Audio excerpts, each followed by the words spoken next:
Shalom saudara semua, welcome to ibadah Jumat Agung Online Gibeon Church.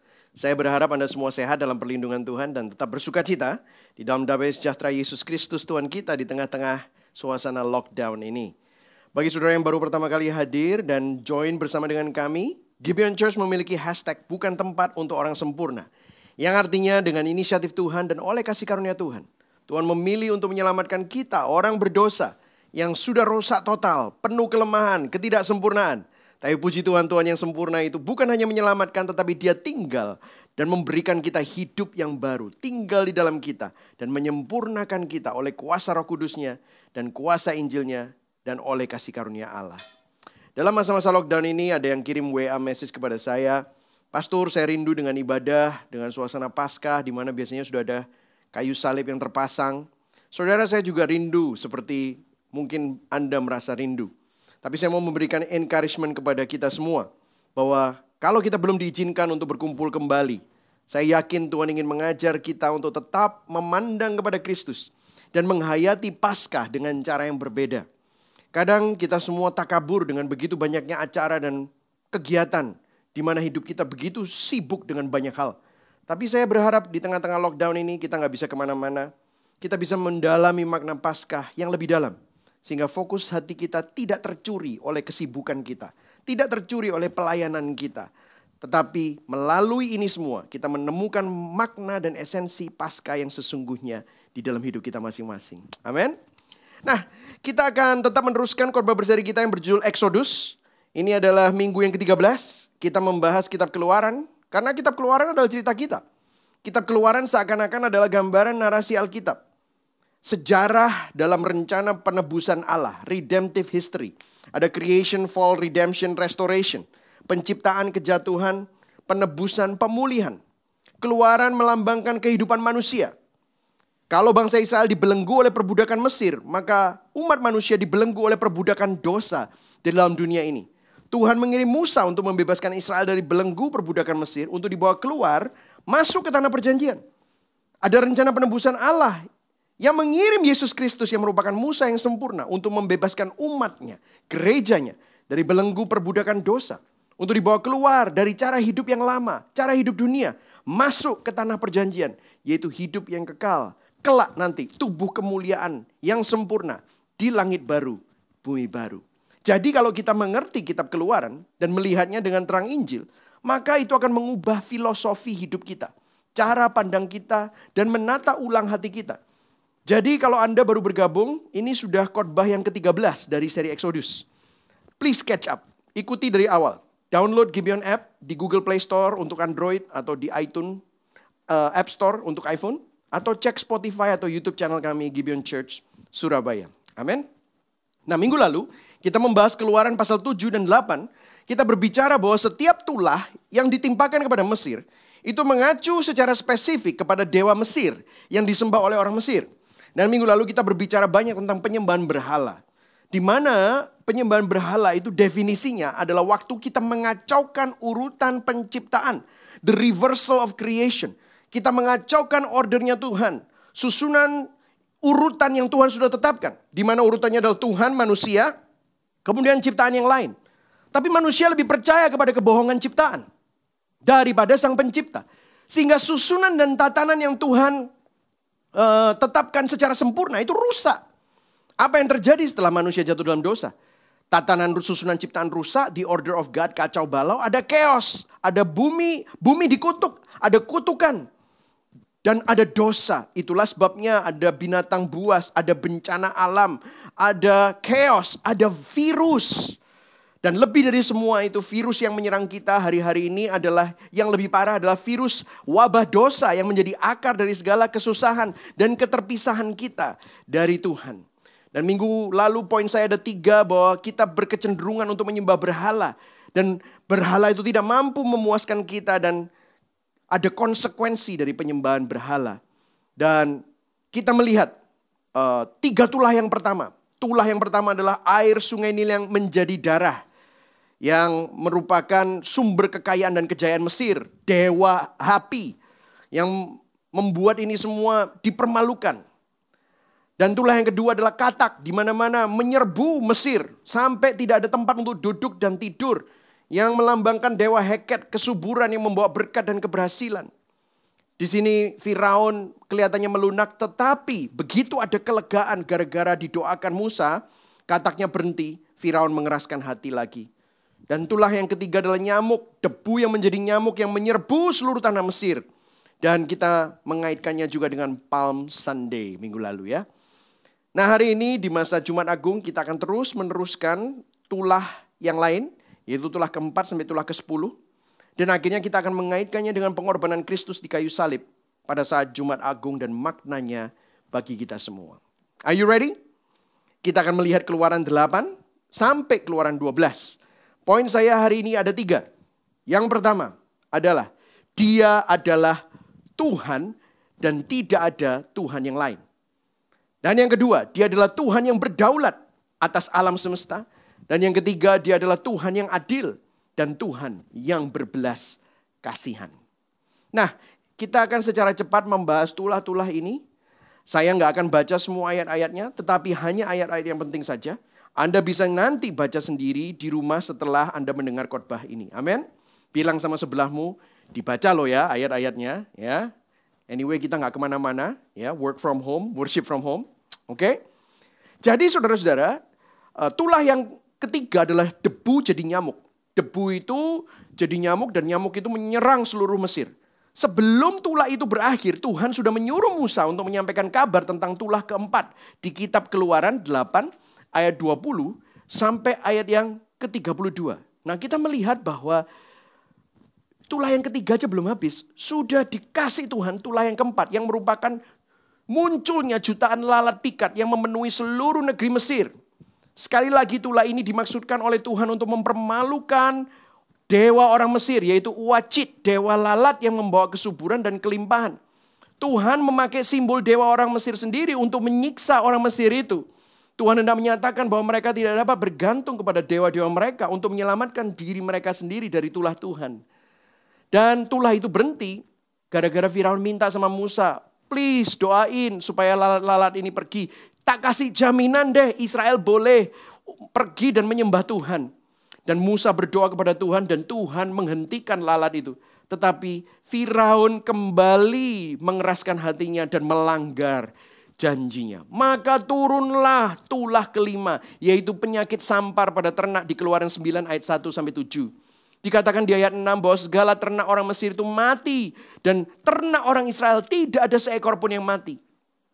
Jadi seluruh ternak di negeri Mesir terkena sampar. Seluruh ternak orang Mesir itu mati. Namun anehnya ada perlindungan Tuhan atas ternak-ternak Israel. Di negeri Goshen tidak ada yang mati sama sekali. Tadi di tulah keempat juga gitu.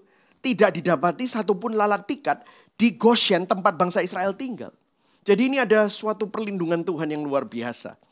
Sekali lagi penyakit sampar pada ternak ini untuk gunanya apa? Mempermalukan dewa mereka, yaitu dewa Hathor dan Apis. Dewa ternak yang membawa kekayaan ternak kepada Mesir. Tapi apa yang terjadi? Firaun tetap mengeraskan hatinya. Sehingga Tuhan mengirim tulah ke-6 yaitu Barah. Keluaran 9 ayat 8 sampai 12. Jadi Musa dan Harun ngambil abu atau jelaga, berdiri di depan Firaun kemudian menghamburkannya di udara. Sudah pernah ya nonton basket NBA gitu ya?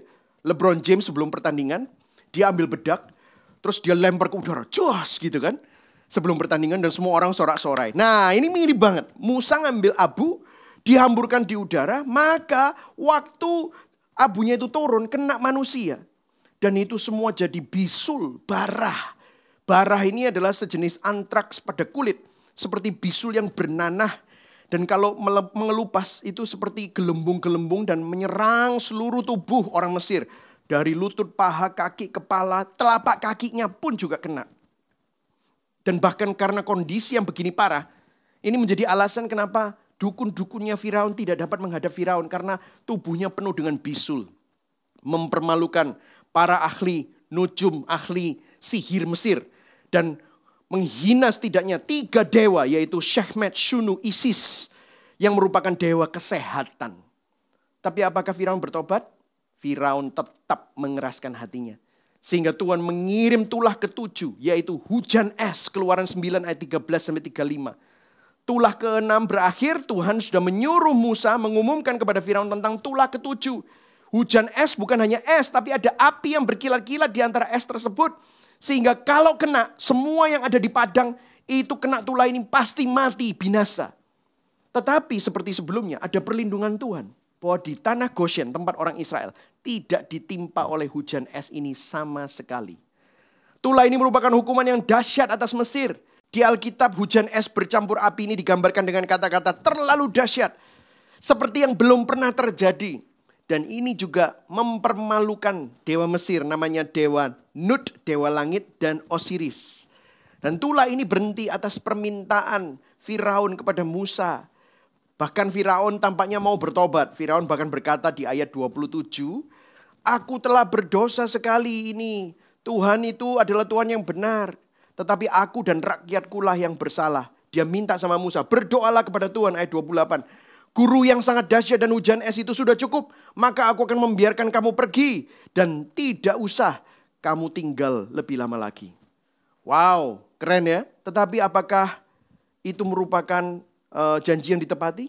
Perkataan tersebut bukan merupakan doa pertobatan, tetapi hanya pengakuan kosong. Dia malah mau memanipulasi Tuhan. Buktinya di ayat 34-35 dikatakan ia tetap berkeras hati dan menunjukkan bahwa orang yang menyesal itu kelihatannya bertobat, tapi belum tentu loh itu benar-benar pertobatan. Banyak orang seperti Firaun. Kelihatannya dia bertobat karena apa? Mengalami konsekuensi dosa. Tetapi belum tentu dia bertobat. Itulah sebabnya muncul tulah ke-8. Belalang. Keluaran 10. Musa berkata di ayat 9. Kami hendak pergi. Dia ngomong sama Firaun. Dengan orang-orang muda yang tua. Dengan anak-anak lelaki kami. Perempuan dengan kambing domba. Kami mau pergi. Firaun bilang oke deh boleh. Kamu boleh pergi. Tapi hanya laki-laki saja. Ayat ke-11. Jadi Firaun menolak untuk membiarkan seluruh bangsa Israel untuk pergi. Yang diizinkan Firaun yang boleh pergi hanyalah laki-laki saja. Maksudnya apa? Agar bangsa Israel tidak melarikan diri sesudah mempersembahkan korban kepada Tuhan di padang gurun. Dan apa yang terjadi? Karena Musa dan karena Firaun mengeraskan hati, maka Musa mengulurkan tangannya ke atas tanah Mesir. Maka bertiuplah angin timur. Bawa apa? Belalang. Sehari-harian, semalam-malaman. Dan setelah pagi hari, angin timur itu masih bawa belalang. Tulah ini sebagai penghabisan untuk segala hal-hal yang masih tinggal di atas tanah Mesir. Setelah penyakit sampar pada ternak, setelah barah, setelah hujan es, Tuhan menghabiskan seluruh tumbuhan yang ada di Mesir. Kedahsyatan belalang-belalang ini digambarkan oleh Alkitab dengan kata-kata sangat banyak sehingga negeri itu menjadi gelap olehnya. Bayangkan saudara, langit itu gelap gara-gara jutaan belalang. Bahkan Keluaran 10 ayat 15, Anda bisa baca dikatakan belalang itu memakan habis segala tumbuh-tumbuhan di tanah, segala buah-buahan yang ada di pohon-pohon yang ditinggalkan oleh hujan es itu. Sehingga tidak ada tinggal lagi yang hijau pada pohon atau tumbuh-tumbuhan di padang dan di seluruh tanah Mesir. Wow, habis-habisan. Dan di ayat 16 Firaun kembali kelihatannya tampak rohani. Dia bilang, aku telah berbuat dosa terhadap Tuhan Allahmu dan terhadap kamu. Dan di ayat 20 yang menyedihkan tercatat, tetapi Tuhan mengeraskan hati Firaun. Dan karena hati Firaun keras, tulah yang ke-9 muncul di Keluaran 10 ayat 21-29. Bahwa ada gelap gulita selama 3 hari. Musa mengulurkan tangannya ke langit dan di seluruh tempat orang Israel itu terang. Tetapi ada kegelapan yang sangat dahsyat yang digambarkan oleh Alkitab dengan kata-kata orang dapat meraba gelap itu. Tidak ada orang yang dapat bangun dari tempatnya karena itu begitu gelap. Sebenarnya tulah ini dimaksudkan Tuhan untuk menyerang dan mempermalukan dewa tertinggi orang Mesir, yaitu Amon-Ra, yaitu dewa matahari. Dan Firaun dipandang sebagai anak Ra, yaitu titisan Ra di muka bumi. Dengan membuat matahari tidak dapat bersinar selama 3 hari, Tuhan mengklaim kemenangan, victory, bahwa dia lebih berkuasa dari dewa orang Mesir dan mempermalukan Firaun serta mempermalukan semua dewa-dewa orang Mesir.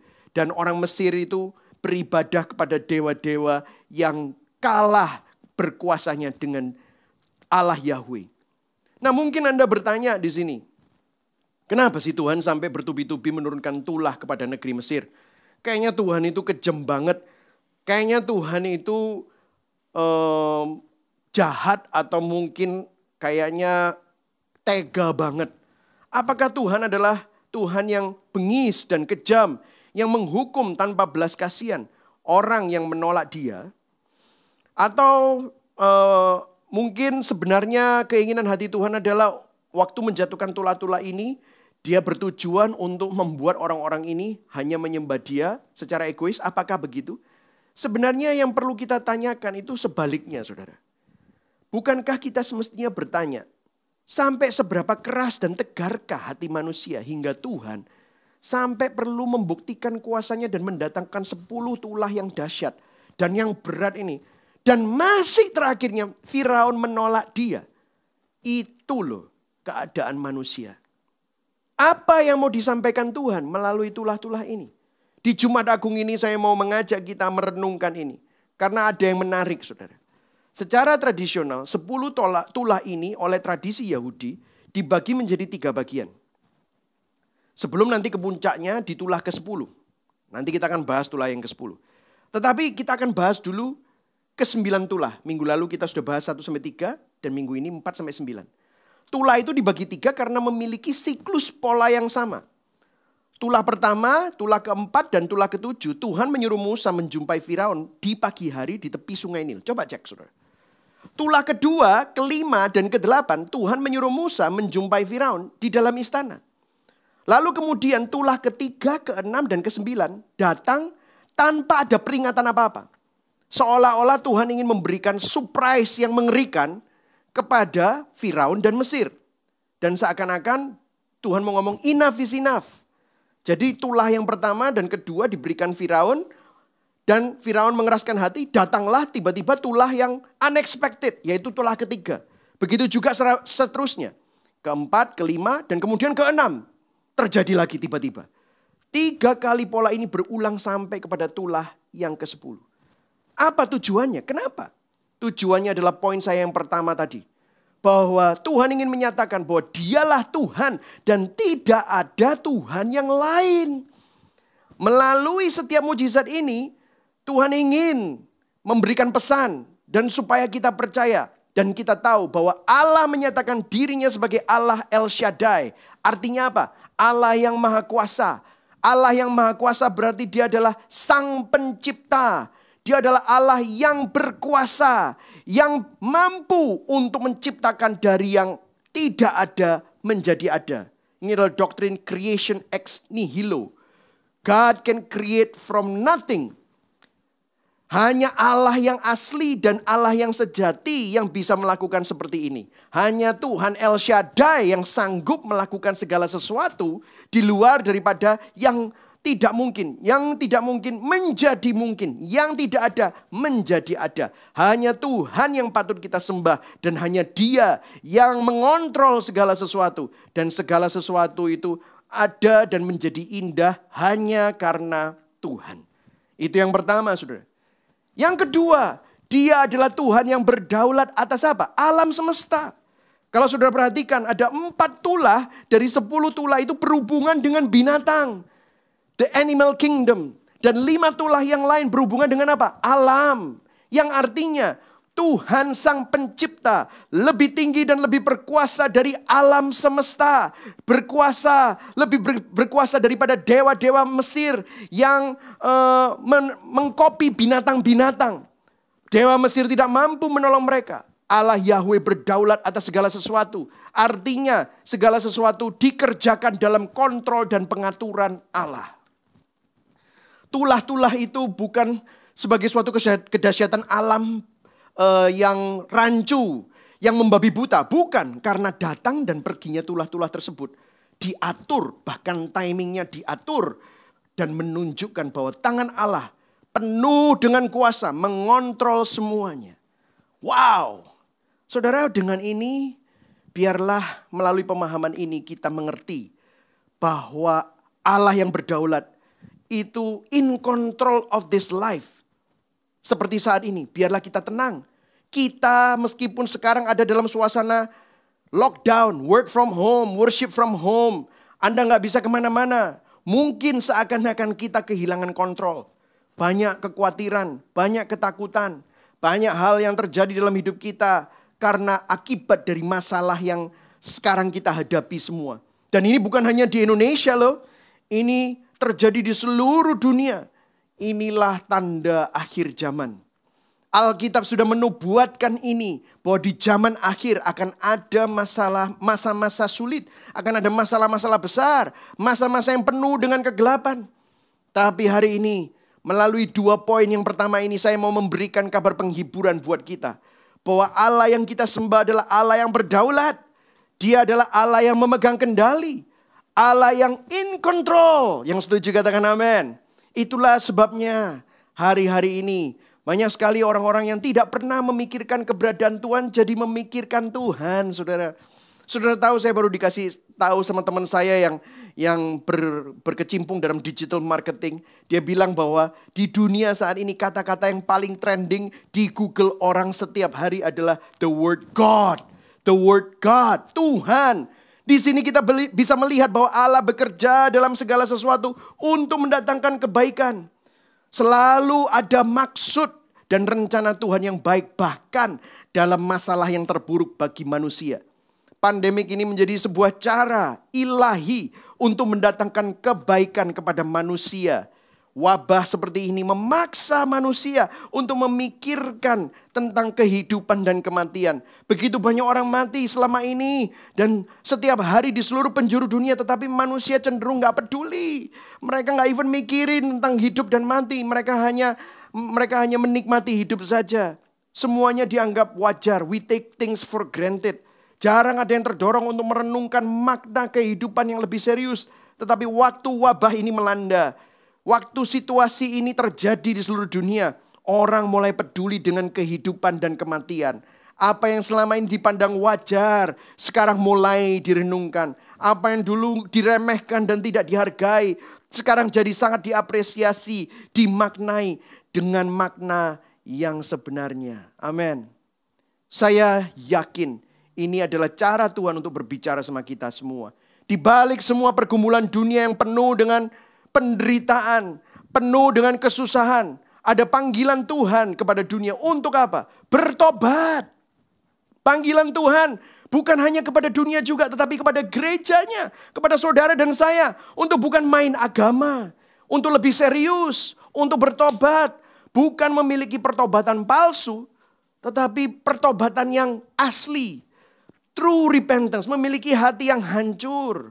Saudara, tadi kita lihat bagaimana Firaun mempunyai pertobatan yang palsu. Pertobatan palsu itu hanya menyesal karena tertangkap atau menyesal karena mengalami penderitaan gara-gara dosanya. Itu pertobatan semu. Itu pertobatan sementara.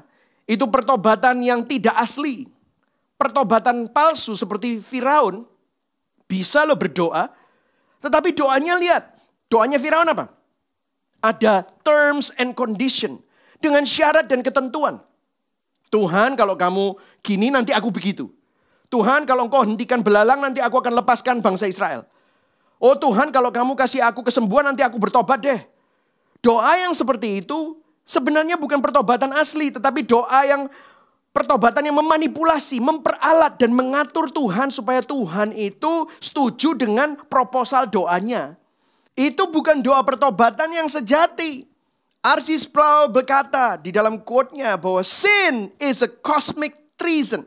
Sin is treason against a perfectly pure sovereign God. Yang artinya dosa adalah pemberontakan terhadap tatanan kesempurnaan Allah. Dosa adalah pengkhianatan terhadap Tuhan yang murni dan berdaulat.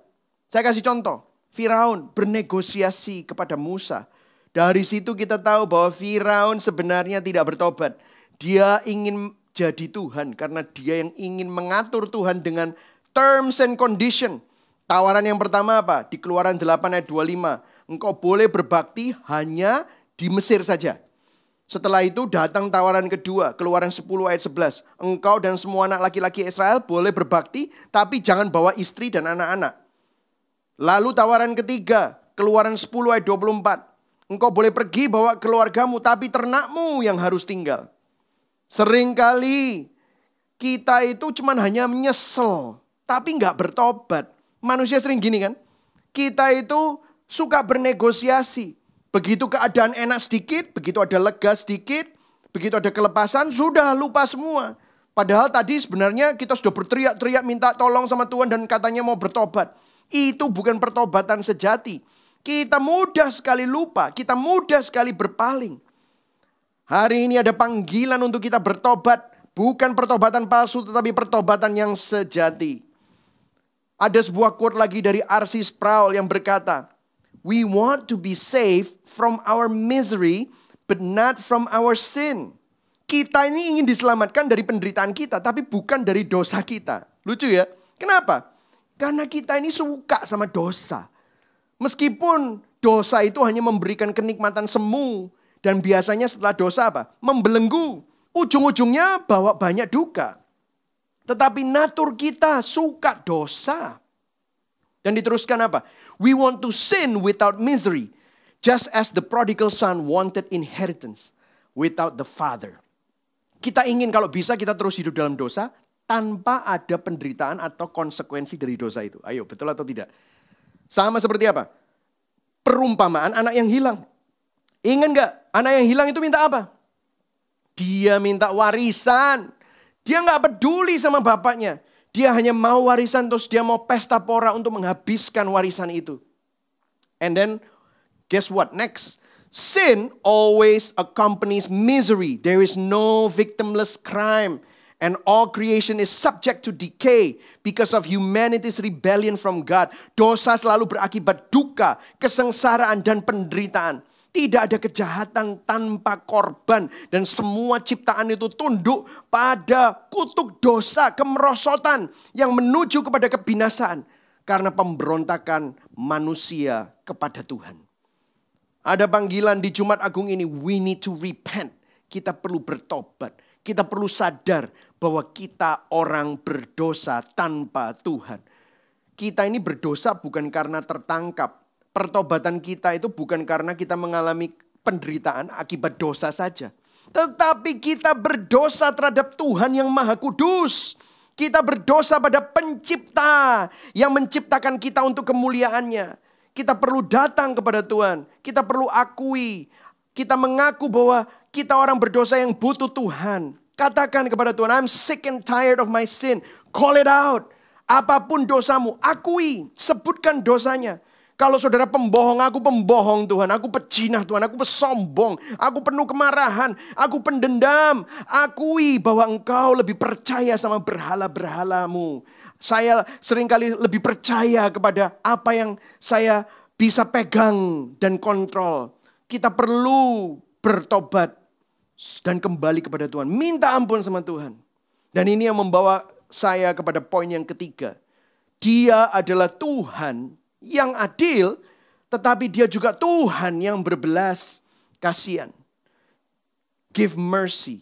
Inilah kita masuk ke tulah yang ke-10. Kalau saudara perhatikan ada 9 tulah yang sebelumnya. Tulah-tulah tersebut hanya mengenai tanah Mesir. Sementara lokasi tempat tinggal orang Israel di Goshen, sekalipun ada di dalam Mesir, selalu luput dari tulah-tulah yang lain. Tuhan seakan-akan memberikan suatu pembatas sebagai perlindungan yang melindungi bangsa Israel dari tulah-tulah lain itu. Tetapi tulah yang ke-10 ini adalah kematian. Ini adalah tulah yang tragis. Dan ini tidak bisa dihindari oleh semua orang. Tidak ada penjelasan orangnya mati karena apa. Hanya datang seperti tulah dan spesifik sekali. Yang mati adalah anak sulung, baik manusia maupun binatang. Semuanya mati. Dan bahkan begitu mengerikan di Keluaran 12 ayat 30. Terdengar apa? Kedengaranlah seruan yang hebat di Mesir. Sebab tidak ada rumah yang tidak ada kematian.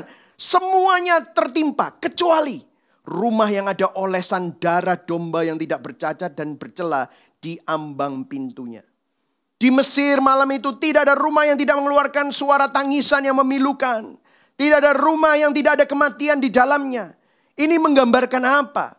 Ini menggambarkan fakta yang mengerikan bahwa tidak ada seorang pun di dunia ini yang bisa luput, lari, dan lolos dari yang namanya kematian. Itulah yang paling ditakuti manusia. Manusia takut mati. Dan hari itu di Mesir kita melihat kematian itu datang sekaligus banyak. Kita tidak bisa membayangkan betapa dahsyatnya duka dan kesedihan yang dialami oleh bangsa Mesir. Siapa lagi yang harus menghibur? Siapa yang harus menghibur siapa? Gak ada yang bisa saling menghibur. Kenapa? Karena semua orang butuh penghiburan. Karena semua orang punya anak sulung dan anak sulungnya semua mati. Siapa yang dapat membantu tetangganya? Ada teman yang bisa membantu? Karena semua orang harus malam itu, hari itu menguburkan anaknya sendiri. Bayangkan saat kematian datang secara tiba-tiba kepada semua keluarga itu. Merupakan sesuatu yang mengerikan. Tidak ada dewa manapun dan kekuatan apapun yang sanggup untuk mencegah kematian itu. Untuk mereka dapat lolos dari kematian itu.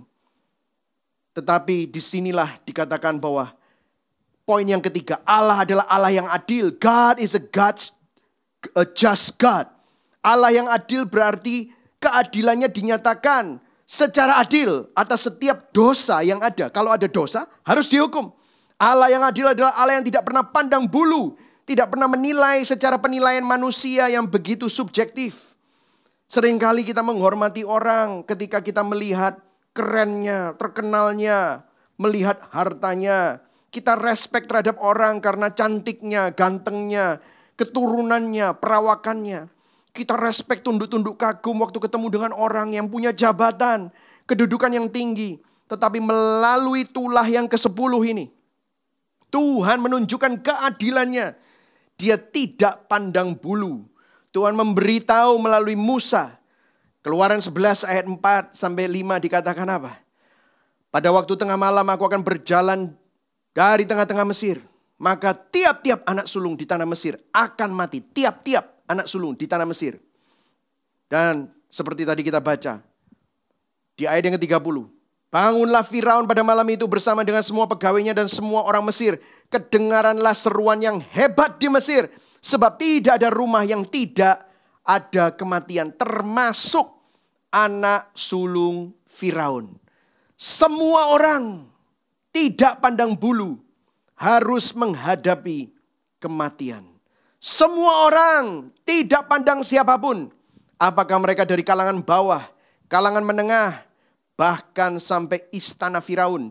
Semua harus menghadapinya. Saudara lihat di saat-saat wabah ini. Kita bisa melihat betapa rentannya kehidupan manusia. Tidak pandang bulu. Apakah dia konglomerat. Apakah dia orang penting. Apakah dia artis. Atau orang sederhana. Atau orang miskin. Semua bisa tiba-tiba saja. Kapan saja dipanggil Tuhan. Pertanyaannya apakah kita siap? Bagaimana keadaan hati saudara saat saudara dipanggil Tuhan? Roma 6 ayat 23, kalau saudara tidak bertobat, maka dikatakan apa? Upah dosa adalah maut. Dan kita semua yang ada di luar Tuhan, yang tidak bertobat, semua layak menerima kematian. Sebab kita tahu bahwa kita adalah orang yang berdosa. Siapa di sini yang tidak berdosa? Tetapi di sini juga ada kontras bagi bangsa Israel. Yang menunjukkan bahwa bukan hanya Tuhan adalah Tuhan yang adil. Tetapi dia adalah Tuhan yang berbelas kasihan. Melindungi umatnya. Disinilah ada gospel connection. There is a good news. Kabar baik Injil melalui ini. Di Keluaran 12 ayat yang ke-7. Tuhan khusus memerintahkan Israel. Untuk apa? Mengoleskan darah domba, kambing, persembahan pada ambang pintu rumah orang Israel. Di ayat 13 dan 23. Maka saat malaikat maut lewat untuk mencabut nyawa para anak sulung di setiap keluarga di Mesir. Malaikat tersebut waktu melihat ada darah di ambang pintu. Malaikat tersebut pass over dari rumah itu. Mengapa bisa di pass over? Ada korban pengganti bagi setiap anak sulung pada keluarga di rumah itu. Itulah Paskah yang pertama. Inilah rencana penebusan itu. Itu semua terjadi karena dengan cara yang spesifik, ada darah anak domba yang harus dicurahkan, yang menjadi media penebusan. Darah domba yang disembelih itu kemudian dioleskan di ambang pintu rumah, menjadi tanda bahwa malam hari, waktu malaikat datang, malaikat maut itu datang, dia melihat bahwa ada darah domba yang menggantikan anak sulung itu. Dan Tuhan tidak menjatuhkan tulah atas mereka. Inilah penebusan. Penebusan terjadi. Artinya ada sesuatu yang dipakai untuk menggantikan sesuatu yang ditebus. Karena upah dosa adalah maut, maka untuk terhindar dari maut tidak ada cara lain kecuali melalui penebusan. Ada yang menggantikan maut itu. Ada kematian yang harus menggantikannya. Sehingga orang yang sepatutnya menerima kematian akan terluput dari kematian itu. Itulah artinya penebusan. Alkitab mengatakan bahwa setiap tahun di Ibrani 10 ayat 1-4, bangsa Israel sesudah itu melalui imam masuk ke dalam tabernakel. Mereka mempersembahkan korban berulang-ulang dengan darah anak domba yang tidak bercacat. Tetapi darah domba itu tidak sanggup untuk menghapuskan dosa mereka.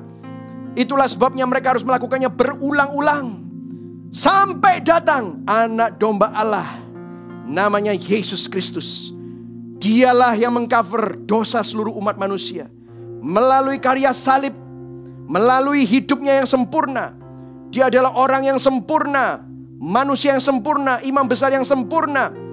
Tetapi mau rela disalib, menderita, disiksa, dipukuli, dicambuk, sampai tubuhnya hancur, kulit dan dagingnya copot semua, darahnya tercurah.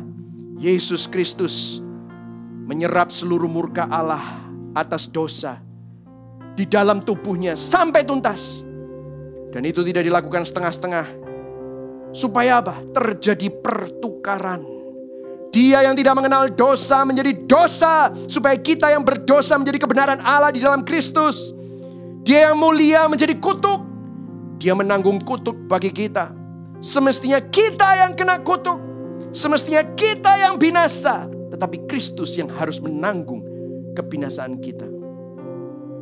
Seorang teolog reform yang bernama Charles Spurgeon berkata, "You stand before God as if you were Christ, because Christ stood before God as if He were you."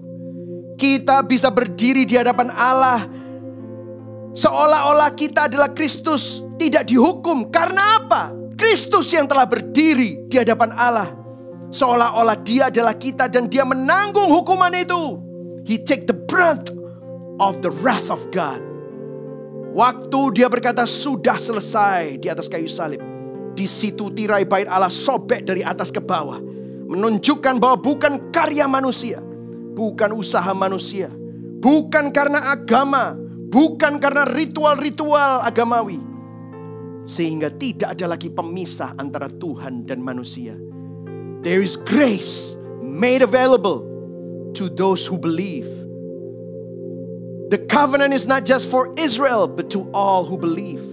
Ada anugerah kasih karunia yang tersedia buat orang-orang yang percaya, yang dipanggil percaya kepadanya.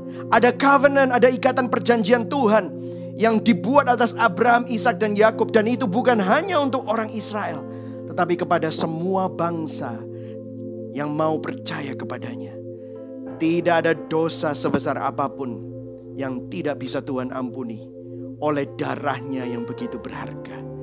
Karena yang mati di kayu salib itu bukan manusia biasa, tetapi anak Allah yang datang ke dunia. Ia adalah domba Allah, anak domba Allah yang sejati. Yang setuju katakan amin. Amin, saudara. Ada sesuatu fakta yang cukup menarik dari kisah Keluaran ini. Kalau saudara perhatikan dari awal cerita ini, di mana Musa dipanggil, ada yang menarik adalah tongkat Musa. Dari awal Tuhan memanggil Musa, Tuhan selalu memakai tongkat. Dan tongkat Musa ini dari kayu. Mengapa? Tongkat gembala yang hina. Kenapa nggak tongkatnya yang lebih keren gitu? Kalau saudara lihat film Avenger, mereka punya tongkat keren, scepter. Kenapa nggak samurai? Kenapa nggak pedang pendekar gitu? Tetapi tongkat, why? Tongkat itu kalau saudara perhatikan itu dipakai belasan kali untuk menjadi media yang membawa keselamatan bagi bangsa Israel. Masih ingat waktu Israel mau menyeberang Laut Merah? Di belakang mereka adalah tentara Mesir, di depan mereka Laut Merah. Apa yang Musa lakukan? Musa mengangkat tongkatnya dan Laut Merah terbelah.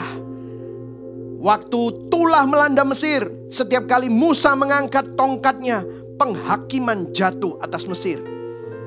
Mesir mendapat hukuman dari Tuhan dan berkali-kali Musa mengangkat tongkatnya dan setiap kali tulah yang berbeda mengenai dan menulahi bangsa Mesir. Tongkat yang diangkat Musa itu suatu lambang. Lambang apa? Dan tongkat itu juga dari kayu. Tongkat kayu itu lambangnya apa? Lucu ya saudara, tongkatnya itu sederhana. Tongkat kayu. Tuhan memakai alat yang begitu tidak signifikan, tidak glamor, sangat sederhana, dari kayu. Bukan tongkat dari emas, bukan tongkat dari permata. Tongkatnya bukan tongkat pendekar kungfu atau tongkat seorang pahlawan. Bukan tongkat kebesaran raja, tetapi tongkat gembala. Saudara, hari ini saya mau kasih tahu kepada saudara, tongkat ini adalah lambang penghakiman, tetapi juga lambang mujizat keselamatan bagi umat Israel. Mengapa Tuhan memakai tongkat? Dan tongkatnya adalah tongkat gembala. Saudara masih ingat, Daud adalah seorang gembala. Dia dibilang adalah nenek moyang dari Yesus Kristus. Masih ingat Daud menulis apa? Mazmur 23. Dia berkata apa? Tuhan adalah gembalaku, takkan kekurangan aku. Ia membaringkan aku di padang yang berumput hijau. Ia membimbing aku ke air yang tenang. Ia menyegarkan jiwaku. Ia menuntun aku di jalan yang benar dan oleh karena namanya. Sekalipun aku berjalan di dalam lembah kekelaman, aku tidak takut bahaya. Sebab apa? Engkau besertaku. Dikatakan apa? Gadamu dan tongkatmu itulah yang menghibur aku. Bagaimana ada perlindungan? Tongkat yang sama dipakai untuk memukul musuh. Dan tongkat yang sama ini dipakai untuk melindungi domba dari musuh. Mengasihi domba dan melindungi domba. Tongkat ini menunjukkan penyertaan Tuhan. Tongkat ini melambangkan paradoks penghakiman, tetapi juga mujizat keselamatan bagi umatnya. Kok bisa ada paradoks penghakiman dan keselamatan? Coba kita lihat. Ada tulisan Yesaya 700 tahun sebelum Yesus lahir. Di pasal 53. Di mana Tuhan memberikan nubuatan mengenai Sang Mesias yang akan datang. Dengan gambaran yang sangat detail. Kita lihat Yesaya 53 mulai dari ayat yang keempat. Dikatakan apa? Tetapi sesungguhnya penyakit kitalah yang ditanggungnya. Dan kesengsaraan kita yang dipikulnya. Padahal kita mengira dia kena apa? Tulah, Kristus. Kita pikir Kristus kena tulah. Dan kemudian apa? Dipukul dan ditindas oleh Allah. Kata-kata dipukul itu smitten by God, King James Version. Itu adalah dipukul dengan tongkat. Jadi Yesus dipukul oleh tongkat penghakiman Tuhan. Apa artinya? Sesungguhnya seharusnya kita yang dipukul oleh tongkat penghakiman Tuhan. Karena kita telah berdosa. Tetapi Yesus bertukar tempat dengan kita. Menanggung hukuman dosa. Maka Yesuslah yang kena pukul tongkat penghakiman Tuhan. Yesus yang menjalani hukuman kita. Di ayat yang kelima dikatakan, tetapi ia tertikam oleh karena pemberontakan kita. Dia diremukkan oleh karena kejahatan kita. Ganjaran yang mendatangkan keselamatan bagi kita ditimpakan kepadanya. Dan apa? Oleh bilur-bilurnya kita menjadi sembuh. Kita jadi sembuh dari dosa gara-gara Yesus yang menanggung kita. Kita sekalian sesat seperti domba, masing-masing mengambil jalannya sendiri, tetapi Tuhan telah menimpakan kepadanya kejahatan kita sekalian. Dia dianiaya, tetapi dia membiarkan diri ditindas. dan tidak membuka mulutnya seperti anak domba yang dibawa ke pembantaian, seperti induk domba yang keluh di depan orang-orang yang menggunting bulunya, ia tidak membuka mulutnya. Itulah Paskah. Itulah Jumat Agung. Yesus memang harus kena pukul tongkat penghakiman Tuhan. Di mana? Di atas kayu salib. Sekali untuk selama-lamanya. Karena dialah anak domba Allah yang sempurna. Paulus sangat jelas menulis tentang hal ini. Bahwa Yesus satu kali menanggung tulah yang terbesar. Yaitu ketika dia harus menanggung hukuman dosa manusia di atas kayu salib. Itulah makna Paskah yang sesungguhnya. Saudara, kita perlu renungkan ini. Kita perlu hayati ini. Hari ini kalau kita merayakan Jumat Agung, ingatlah makna yang sesungguhnya. Roma 6 ayat 10 dikatakan, sebab kematiannya adalah kematian terhadap dosa satu kali. Dan untuk apa? Selama-lamanya. Dan kehidupannya adalah kehidupan bagi Allah. Itu yang dilakukan Yesus buat saudara dan saya.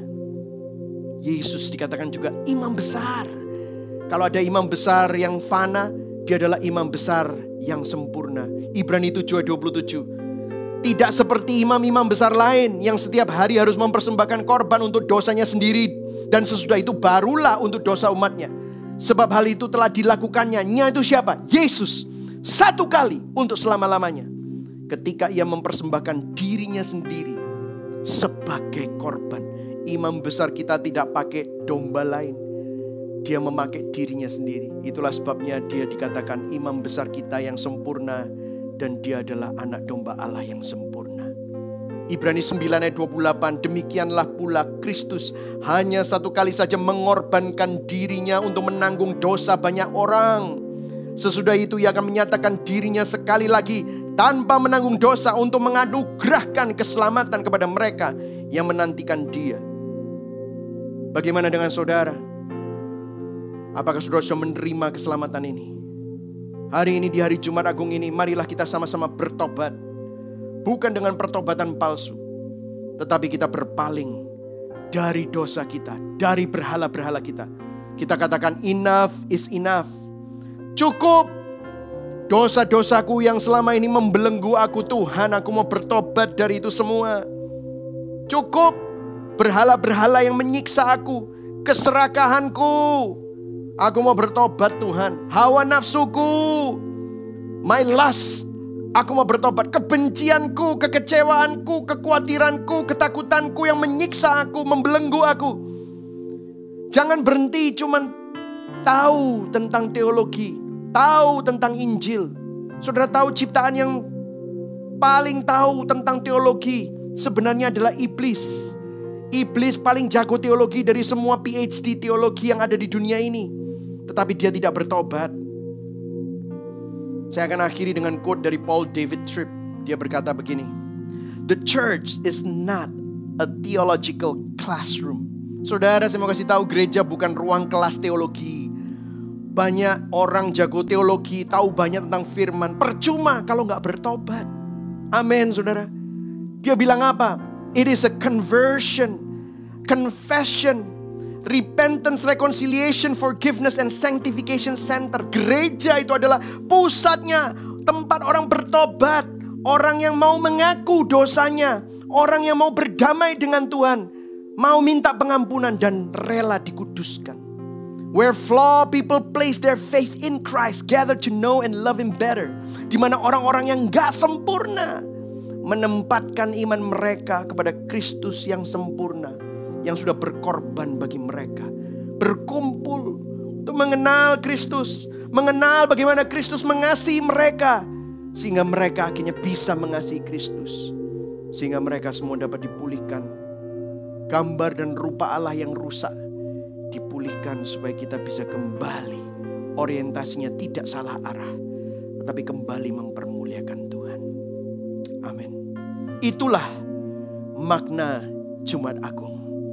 Hari ini, mari sama-sama kita datang kepada Tuhan. Kalau hari ini kita gak bisa beribadah bersama-sama, Tuhan ingin saudara dimanapun saudara berada, datang kepada Dia, bertobat. Pikirkan, minta Tuhan, tata ulang hatiku Tuhan, yang selama ini lebih percaya sama berhala-berhala.